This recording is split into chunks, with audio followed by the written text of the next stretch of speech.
in the day, when you develop a photograph, it's got some pretty nasty, terrible chemicals.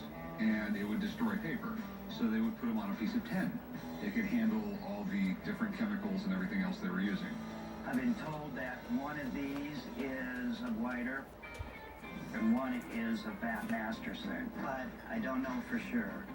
It looks like a U.S. Marshal's badge. Bat Masterson was a notorious lawman that served right beside Wyatt Earp in Dodge City.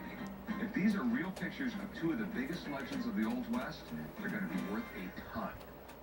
Some of these tintypes are in incredible condition. I have a friend that's coming down later today. Old West stuff, he knows everything there is to know about it. If he can come back, we'll get all this checked out when he's here. Okay, sounds good. I'm looking forward to have an expert come in and look at my items to tell me what the value is and maybe tell me a little bit of the history. What in the world do we have here? Some fishing lures? Called fishy worms. Fishy worms, and they eat little fish and other things like that. They look like they eat beer cans too. I'm coming to the pawn shop today to try to sell my collection of fishing lures. They are pretty ancient. I'm not really into fishing, I'm more into surfing. I'd like to get money for a surfboard if I sell this.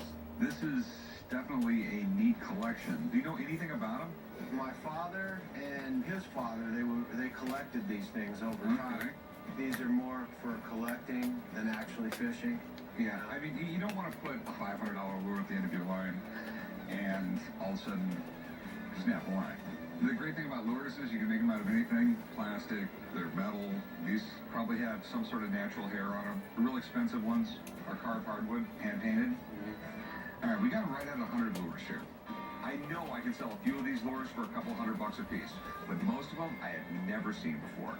If I can get these for a decent price, it'll be worth the gamble.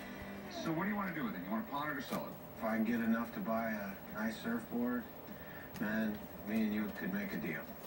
All right, well, I'm taking a shot in the dark here. Will $600 buy a nice surfboard?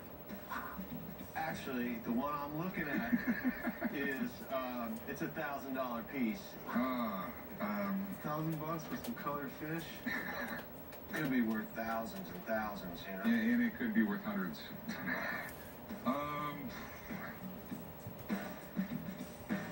You know what? You know what? I'll take a shot. I'll go $1,000. You got it. Go write them up. These are in such nice condition, these things could be fired right now. Yeah, I'd like to take Corey to the range and show him what's up. You mean have a duel with them? Exactly.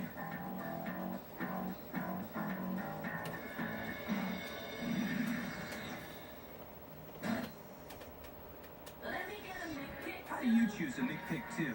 Are you a beard stroker or a visualizer? Perhaps you're a hand warmer, a lip-pursing eyebrow shifter, or maybe a do-a-little dancer. However you choose, get just what you're craving with a McPick 2.